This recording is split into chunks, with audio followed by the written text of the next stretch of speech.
in the QBO gym, and this is where we have numerous hands-on exercises that simulate real-life scenarios that you may encounter as a bookkeeper. Each month covers a variety of new topics and scenarios, and to make it a little bit easier for you, we break it down into 4 different sections. So if you are looking to work on your bookkeeping skills, this is the place for you. And if you want to do an entire month's worth of these all on your own, be sure to join our free 5-day bookkeeping challenge. All you need to do is click on the link in the description.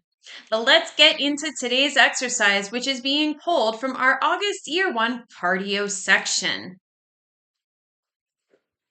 At the top, here is an animated video to give you a synopsis of what is going on in Craig's world this month. He is our fictitious business owner.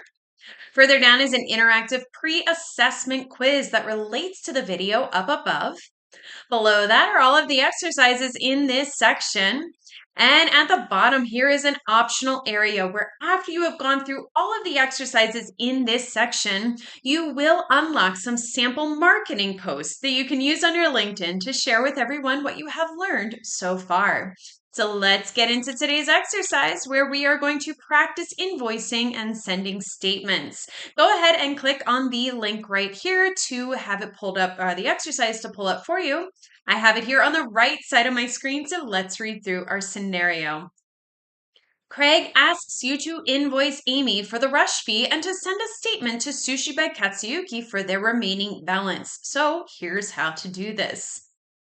Now, you will need to be in the same session of the sample company that you did all of the warm-up exercises in. If you have not completed those exercises, go ahead and click on the link on the top right corner of your screen. That'll take you to the first exercise. Complete that one and all the ones in the warm-up section until you get back to this one. They all build on each other, so it's really important to start with that first one. I have this sample company pulled up here on the left side of my screen. This is the last page that I left off of from the previous exercise, and where we're going to begin for this exercise today. So to create that invoice for Amy's Bird Sanctuary, we need to click on the plus new button and then select invoice. The plus new button is on the top left corner of the screen. Click on that and then under customers, select invoice. Let's go ahead and fill it out. In the customer field, we're going to select Amy's Bird Sanctuary. So click the down arrow and she is the first one that is listed here. Go ahead and click on it. And once you do, you will see all of her information appear for you.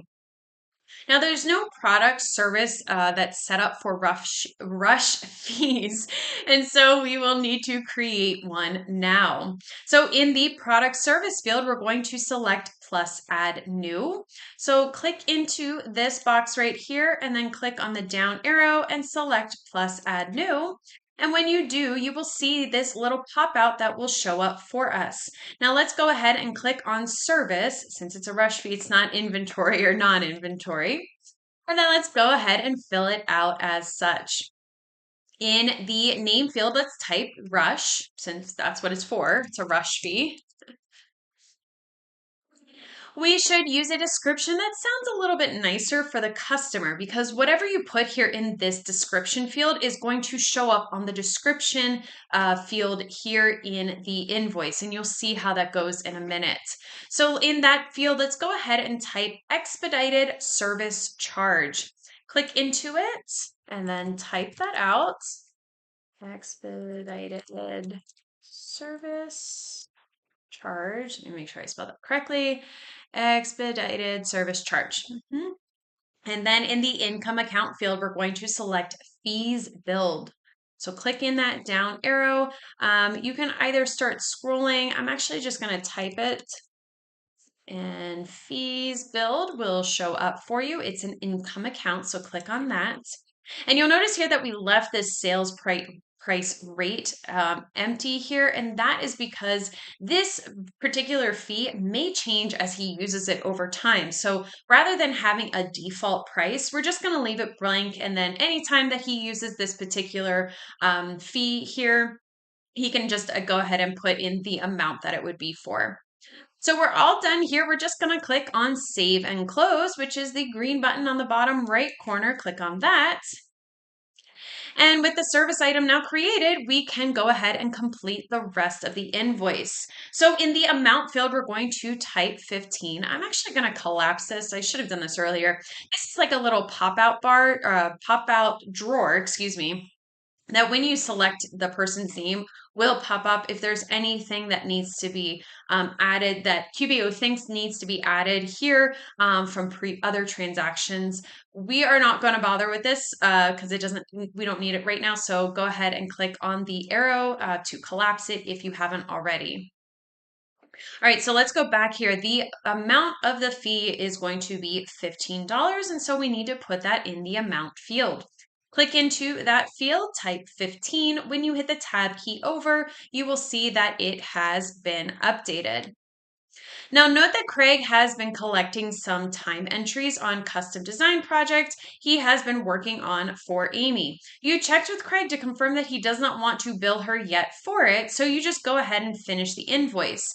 Normally, you would save and send, but you will just close the invoice since this is practice and you can't actually send invoices from the sample company. So this custom design work that was just talked about here is actually this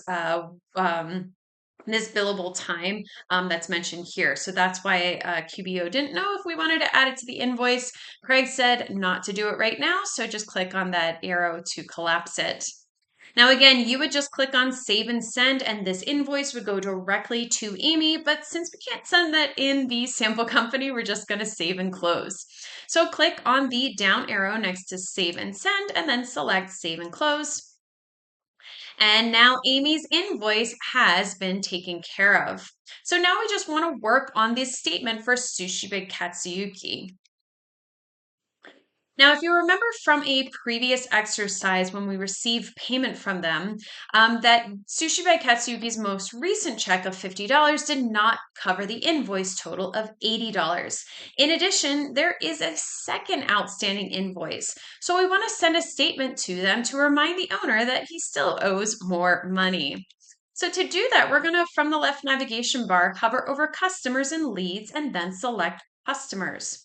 So customers and leads is about halfway down on that black bar. Hover over that and then select customers. We want to scroll down to select Sushi by Katsuyuki. So scroll down and you will find them towards the bottom of the list. So go ahead and click on their name. When you do, you will see their customer profile appear here. Now you may get some instructional pop-ups that will show up from QBO. We don't need these up. We don't need to go through them. So just go ahead and click on the X to close out of that. Now, when sending a statement, it is helpful to have certain information prior to generating the statement. You will need to select the dates of the statement. Usually, you want the statement to include all the open invoices, so it's useful to note the date of the earliest unpaid statement. So we want to take a look here, and I'm going to scroll over so that I can see the most recent one. It looks like this $80 one for, now know that your dates may be different here, so just keep track of what these dates may be. The dates are always changing in the sample company, so that's why yours may be a little bit different. So I have here that partially paid one that we had processed the $50 that were received in that previous exercise in the warm-up section. So it looks like there's $30 still due on this one, and then this one here is the other outstanding invoice. So for me, it's 626 and 73. So let's go ahead and click on this new transaction. And then we're going to click on statement, which is right at the very bottom of that list. Now, there are 3 different types of statements that you could send, including open item. The problem with open item statement is that it doesn't show the history of payments. So it won't show that partial payment that they had already made, that one that we processed at the warm-ups in that exercise in the warm-up section. Balance forward is a better choice because it shows this history. Now, QBO will default to the prior month, but you notice that the earliest unpaid transaction for Sushi by Katsuyuki is before the default dates specified right here. So you'll need to adjust the dates to capture that earlier transaction. So hopefully you made note of what that earlier transaction date was so that we can make this adjustment. So we're going to hover over the start date field, and then we're going to click on the little calendar icon that appears and select the first day of the month of the oldest invoice, as we noted on the previous statement or previous step. So when you hover over this field and you click on that calendar icon, for me, that invoice was for 6/26. So I know that it is in June. So I need to just scroll back one and I need to select the first day of June so that everything is captured. Now, your date may be different depending on when you are doing this exercise, but that is the process that you would do. Make sure you know what that date is of that oldest invoice, and then whatever month that is in, it's the first date of that month. Now we want to go ahead and click on apply. If you get this pop up right here, you can go ahead and click out of it and then go ahead and click on apply. Now, it's good practice to examine the statement before sending it out just to make sure that it shows the information you want the customer to see. So to do that, we're going to click on print or preview. So that's on the bottom middle of that bar right there. You may need to click on the blue open button to preview the statement. I don't have that, so it just pulled up for me directly. I am going to click out of this pop out though, so that you can actually see, well, if it'll let me, so that you can see the statement right here. Now, as you can see, the statement is going to summarize the status of Sushi by Katsuyuki's account that Mr. Yanagawa, I hope I did not pronounce that incorrectly, and I apologize if I do, so that he can see Craig's charges and the payments he has made in odd date order. He can see that he still owes a total of $110, and he can see that he has 30 days past due. So here you can see that invoice.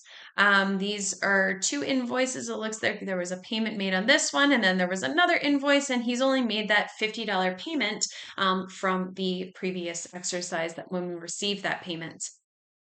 So this type of statement serves as a useful reminder of the outstanding balances on their account. So here is that total that is due right there. I don't know if you can see from my screen, but there is that total that is right there, that 110. And this is just showing that there were a total of 3 invoices. They had paid one of them in full, and then they did that partial payment of one of the other invoices.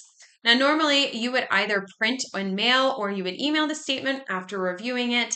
In this case, you'd most likely email it since you have the email address. You can email it from QBO on the next screen. So let's go ahead and close out of this preview box by just clicking on the X on the top right corner. Now, to email the statement, you'd click on the green Save and Send button, but we're just going to save and close it for right now instead, because we can't actually send this here in the sample company. So in a real life scenario, you would click on this, it would send it directly to Sushi by Katsuyuki, and that would be the end of it. But let's go ahead and just save and close out of it. So click on the down arrow, select Save and Close. And now that statement has been saved, created, and again, it would have, if we hit save and send, it would have directly gone to them. But that's it. That is how you would invoice and send statements. Now, if you like this exercise and you'd like to do more like it, be sure to join our free 5-day bookkeeping challenge. All you need to do is click on the link in the description. We're going to continue on, and if you want to join, be sure to leave this session of the sample company open, as you will need it for the next exercise in the cardio section, where we practice creating products and categories. And I will see you in the next